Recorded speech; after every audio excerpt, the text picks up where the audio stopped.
할렐루야, 여러분 반갑습니다. 오늘은 9월 20일 주일 예배를 비대면으로 드리게 됐습니다. 오늘 함께 나눌 하나님의 말씀은 요한복음 7장 25절에서 36절 말씀입니다. 오늘 설교의 제목은 예수 그리스도는 누구신가, 이 주제로 말씀을 전하겠습니다. 오늘도 우리가 코로나 어려운 가운데서도 또 예배에 또 참여하신 우리 모든 성도님들 환영하고 주의 이름으로 축복합니다. 저도 오랫동안 이 컴퓨터 앞에서 줄 설교를 하고 있습니다. 제가 이 설교를 하면서 누가 이 말씀을 듣고 있는가를 얼굴을 알지 못한 상태에서 말씀을 강론하고 있다는 사실이 안타깝습니다.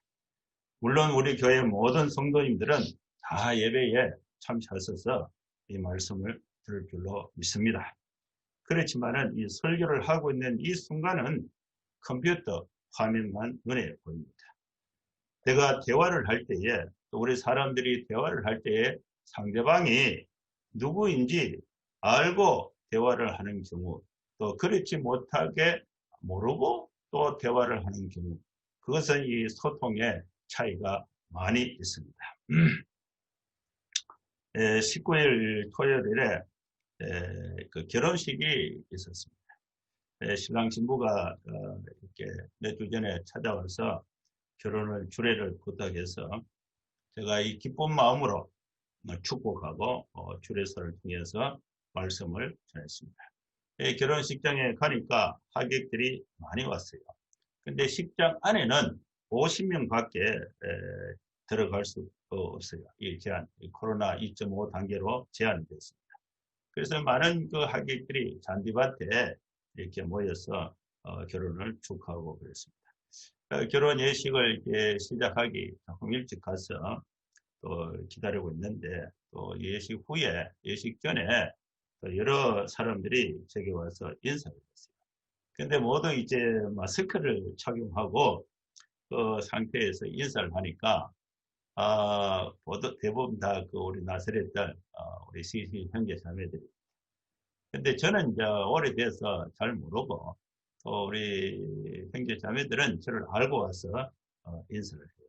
근데 이 홀 안에 소음도 많고, 또 마스크를 끼워서 잠깐 소개를 해도 그거 알아듣지도 못하고, 그래서 그러냐고, 그래서 한참 대화를 하는데 상대방이 누군지를 모르고 이렇게 대화를 하는 거예요. 그래서 몇 사람이 참 대화를 했는데 충분한 소통이 되었다고 볼 수가 없습니다. 문제는 제가 알아보지 못한 것이 이제 문제가 된 거죠. 예수님 당시에도 예수님과 함께 많은 사람들이 예수님과 대화를 나눴고 예수님으로부터 설교를 들었습니다. 그런데 예수가 누군지 모르고 설교를 듣고 누군지 모르고 대화를 하고 있는 장면이 오늘 성경 본문에 있습니다. 여러분은 예수 그리스도가 누구인지 알고 있습니까? 오늘 성경 말씀에 따라서 예수 그리스도가 누구인가 라는 제목으로 설교를 하도록 하겠습니다. 먼저 성경 본문 요한복음 7장 25절에서 36절 말씀을 여러분들이 읽어보시고 또 그 말씀의 내용을 정리해서 다시 말씀을 드리겠습니다.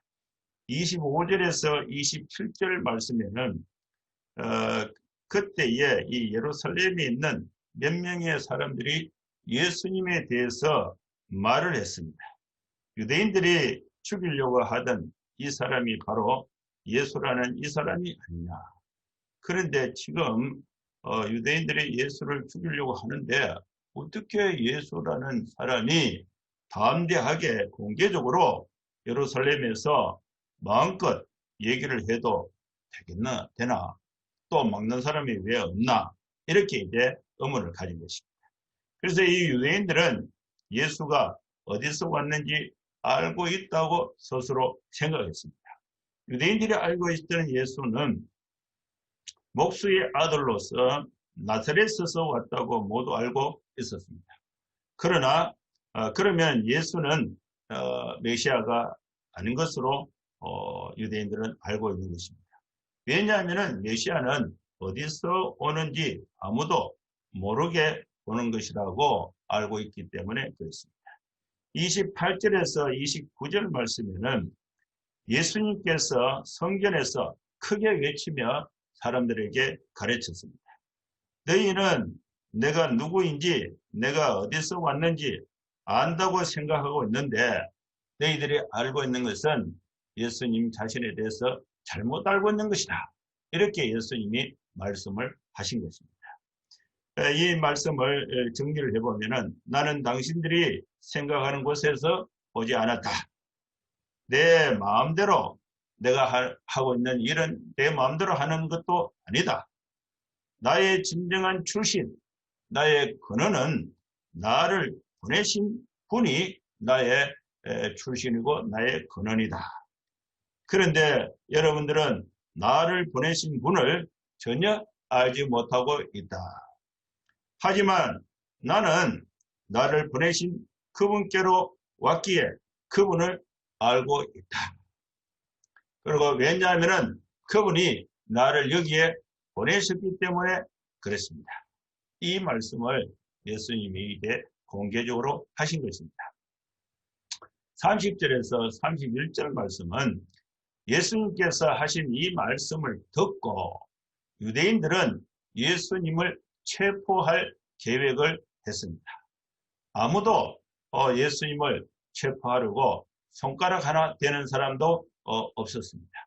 체포할 계획은 했지만은 이 체포를 실행하는 사람이 없었다는 것입니다. 왜냐하면 아직 하나님의 때가 이르지 않았기 때문에 그렇습니다. 그러나 이 무리들 중에 대다수의 사람들이 예수님을 믿기로 헌신하면서 이런 말을 했습니다. 메시아가 오신다 해도 이 사람 예수보다 더 완벽하고 확실한 증거를 제시할 수 있을까? 이렇게 말하면서 예수님이 혹시 메시아가 아닌가? 메시아다. 이런 그 신뢰가 군중들 사이에 추앙하는 그런 움직임이 예루살렘에서 일어났습니다. 32절에서 34절 말씀은 이런 군중들이 예수님이 이제 기적을 행하시고 또 많은 이 표적을 행하시니까 군중들 사이에 예수가 메시아가 아니냐, 혹시 메시아가 온다 하더라도 예수만큼 기적을 행할 수 있겠는가? 그래서 예수님을 메시아로 추앙하고자 하는 그런 분위기가 조성이 됐습니다. 이런 그 분위기 가운데 이제 바리새인들이 군중들 사이에서 예수가 메시아라는 이 선동적인 분위기가 조성되고 있는 것을 이렇게 눈치를 챘습니다. 그래서 이 바리새인들이 바짝 긴장을 해서 대제사장들과 또 작당을 해서 예수님을 체포하려고 자기들의 그 경비병을 보냈습니다. 이때에 예수님은 그들의 그 경비병들을 저지하면서 말씀을 이어갔습니다. 그 말씀이 나는 당신들과 잠깐 동안 여기 함께 있을 것이다. 그 다음에 나를 보내신 분께로 돌아갈 것이다. 당신들이 나를 찾아와도 당신들은 나를 찾지 못할 것이다. 내가 가는 곳에 당신들은 올 수 없기 때문에 그렇다. 이 말을 예수님이 하신 것입니다. 예수님이 지상에서 잠깐 머무시고 또 그 다음에는 예수님을 보내신 하나님께로 다시 돌아간다. 내가 돌아가면은 너희들은 나를 찾아와도 찾지 못할 것이다. 내가 가는 곳에 당신들은 올 수 없기 때문에 그렇다. 이렇게 말씀을 하신 것입니다. 35절에서 36절 말씀은 이 말씀을 들은 유대인들은 서로 머리를 맞대고 궁리를 했습니다. 예수님이 왔던 곳으로 다시 가신다. 그러면은 너희들은 나를 찾을 수도 없고 나 있는 데로 올 수도 없다. 이 말씀의 뜻이 무엇인가? 이것을 이제 궁리를 하게 된 것입니다.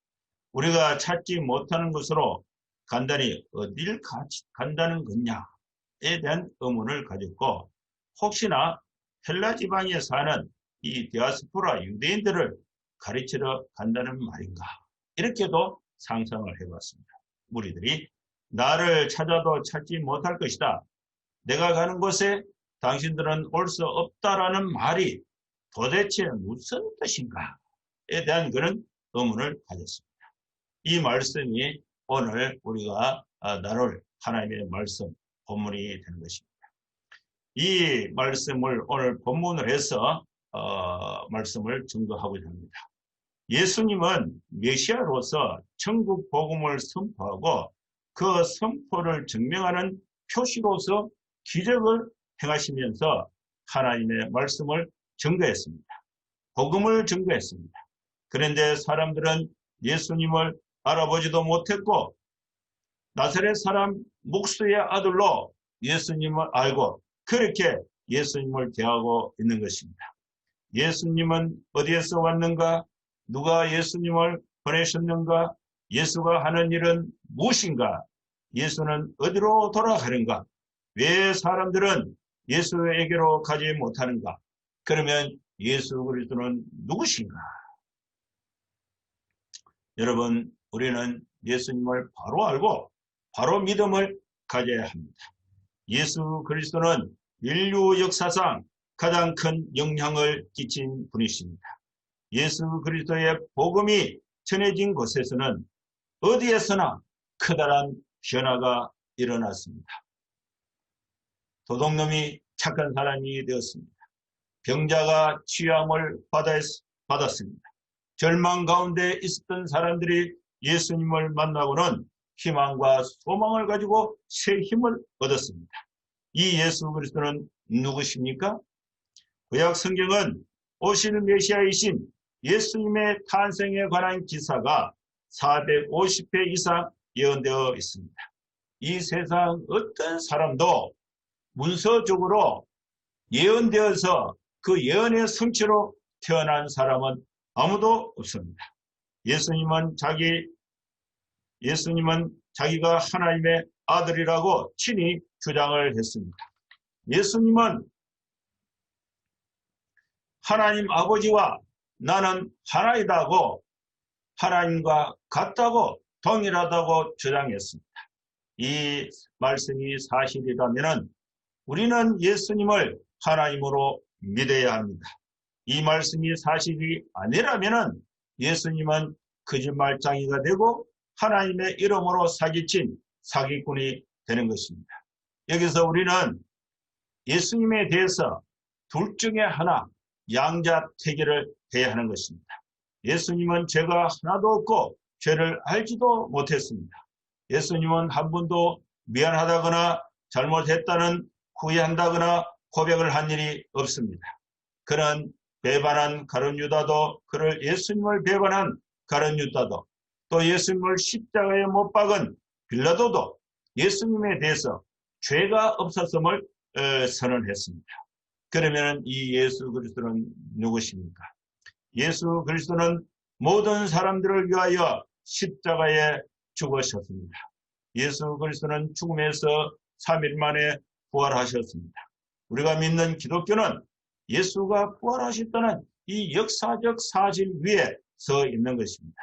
예수 그리스도는 자기가 부활하실 것을 친히 알고 미리 예언을 하셨습니다. 예수 그리스도의 무덤이 비어 있다는 것은 예수님이 살아났다는 사실을 증명해 주고 있습니다. 죽어서 무덤에 묻히셨던 예수님께서 그의 제자들에게 나타나셨다는 사실은 그가 확실히 부활했음을 말해주고 있는 것입니다. 오늘날 교회가 2000년 동안 유지되면서 설립되어서 오늘에 이르고 있다는 사실은 예수 그리스도의 부활에 대한 역사적 증거가 되고 있는 것입니다. 부활이 없는 기독교가 존재할 수가 없습니다. 부활을 믿지 않는 교회는 존재할 수가 없습니다. 부활이 없다면 교회는 설립될 수가 없기 때문에 그런 것입니다. 예수님이 체포될 때에 도망갔던 모든 제자들, 베드로와 도마, 그 외에 다른 제자들이 나중에 부활하신 예수님을 만나고 이 제자들은 목숨을 건 복음의 증인으로서 예수 부활의 증인들로 변화되었다는 사실은 예수님의 부활에 대한 실제적인 증거가 되는 것입니다. 초대교회는 예수의 십자가 부활과 십자가 죽음과 부활의 사실을 증거했습니다. 사도 바울은 초대교회의 핍박자였습니다. 바울이 다메섹으로 가는 도중에 예수님을 만나고 그는 최대의 선교사, 복음 증거자로서 변화되었다는 사실, 이 역시 예수 그리스도의 부활의 증거가 되는 것입니다. 이 예수님은 지금도 우리 그리스도인 안에 살아 계십니다.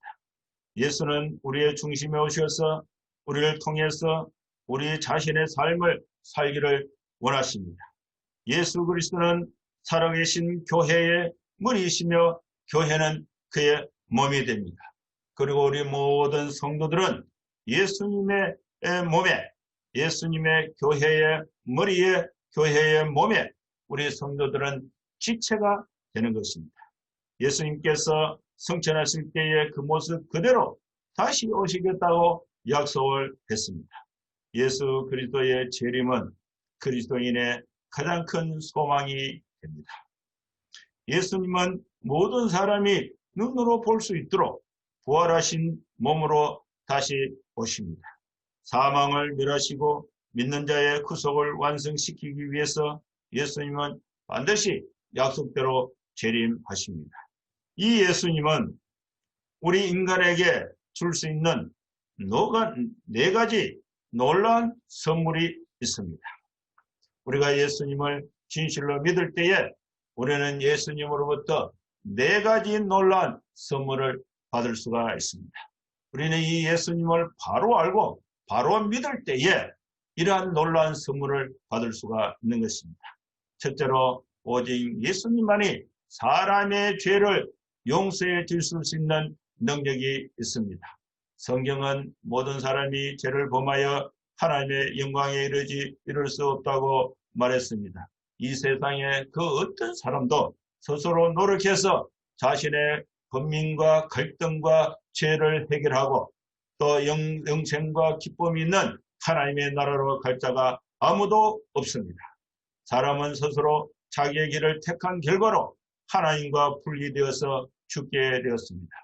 그런데 사랑의 하나님께서 죄로 인하여 하나님을 떠나 있는 우리를 대신해서 예수 그리스도를 십자가에 죽게 하심으로써 우리의 모든 죄값을 담당케 하시고 하나님과 사람 사이에 끊어진 관계를 회복시켜 주셨습니다. 예수님의 십자가의 보혈 외에는 인간의 죄를 씻을 수가 없습니다. 우리 인간이 죄를 용서받는 유일한 방법은 오직 예수 그리스도를 우리가 마음의 문을 열고 내가 죄인임을 깨닫고 예수 그리스도를 내 죄를 대신하여 십자가에 피 흘려 죽으신 예수 그리스도를 나의 주 나의 하나님으로 영접함으로써 우리는 죄사함을 받고 하나님의 자녀가 될 수가 있습니다. 둘째로 예수님만이 우리 모든 사람들에게 참된 평안을 주실 수가 있습니다. 인간의 마음속에 있는 죄의 문제를 진실로 해결할 때에 우리는 진정한 마음의 평안을 찾을 수가 있습니다. 예수님은 인생의 무거운 짐을 진 채 지쳐있는 사람들에게 참된 평안을 선물로 주셨습니다. 여기서 선물로 주셨다는 것은 값없이 그냥 주셨다는 것입니다. 선물은 감사합니다 하고 받으면 그 선물의 내용이 바로 나의 것이 되는 것입니다. 예수님께서 우리에게 주신 평안을 선물로 주셨는데 예수님 감사합니다 하고 받으면 우리 모든 마음의 번민들이 없어지고 하나님께서 허락해 주신 참된 평안의 삶을 살아갈 줄로 믿습니다. 예수님은 아무리 큰 죄를 지은 사람도 다 주께 주님께로 나오라고 부르시고 또 나오는 모든 사람들에게 그 죄를 용서해 주시겠다고 약속을 해 주셨습니다. 세 번째로 예수 그리스도만이 우리에게 주실 수 있는 선물, 그것은 우리 인생의 참된 목적을 주실 수가 있습니다. 사람이 목적이 없이 살아가는 사람은 하루하루가 불행한 것입니다. 예수님은 우리에게 참된 삶의 의미와 참된 목적을 주십니다. 우리가 예수님을 구주로 진실로 믿을 때에 우리 인생에 후회 없고 또 아무리 반복해도 지겹지 않는 참된 인생의 목적을 예수님을 통해서 받을 수가 있습니다. 네 번째로 예수 그리스도는 누구신가? 예수 그리스도는 우리에게 승리의 삶을 주실 수 있는 힘을 주십니다. 승리하는 그리스도인의 삶의 비결은 예수 그리스도께서 우리를 통해서 그분의 삶을 사시도록 해드리는 것입니다. 예수님은 우리가 어떤 환경 가운데서도 사랑과 기쁨과 평강이 넘쳐나는 삶을 살아갈 수 있도록 은혜를 베풀어 주십니다. 사랑하는 성도 여러분, 이제 우리는 예수 그리스도를 구세주로 믿었습니다. 예수 그리스도는 우리를 죄에서 구원해 주시는 구세주가 됐습니다. 이제 우리는 예수님을 바로 알고 바로 믿으면서 예수님으로부터 죄 용서함을 받고 예수님으로부터 참된 평안을 받고 예수님으로부터 우리 인생의 삶의 목적을 확인하고 또 예수님으로부터 승리하는 삶을 살 수 있는 힘을 우리가 받을 수가 있게 되었습니다. 여러분, 이렇게 어려운 시기에 우리는 주님께 예배를 드리면서 주님께서 우리들의 모든 형편을 아시고 우리가 또 힘있게 살아갈 수 있는 성령의 충만한 은혜를 우리가 주님으로부터 받을 수가 있습니다. 이제 우리는 예수를 바로 알고 바로 믿으면서 힘을 얻어서 힘든 가운데서도 예수님을 통해서 참된 행복한 삶을 살아갈 수 있는 여러분 될 수 있기를 주의 이름으로 축원합니다. 한번 기도하겠습니다. 거룩하신 하나님 아버지, 우리로 하여금 예수님을 바로 알게 하시고 바로 믿게 하셔서 하나님의 백성이 되게 하여 주신 것을 감사합니다. 이제 우리는 예수님을 통해서 죄 용서함을 받았고 또 예수님을 통해서 우리에게 참된 마음의 평안을 주셨습니다. 또 우리는 예수님을 통해서 예수님만이 우리 인생의 참된 삶의 목적을 주시는데 그 목적을 받았습니다. 이제 우리는 예수님을 통해서 승리의 삶을 살아갈 수 있는 힘을 얻었습니다. 하나님 아버지, 우리 사랑하는 성도들이 이렇게 어려운 시기에 또 우리 주님께서 또 우리 성도들의 형편을 아시고 힘있게 살아갈 수 있도록 성령의 충만한 은혜와 능력을 베풀어 주시옵소서. 예수님의 이름으로 기도하옵나이다. 아멘. 네, 여러분 감사합니다. 네, 다음 주에 또 뵙도록 하겠습니다.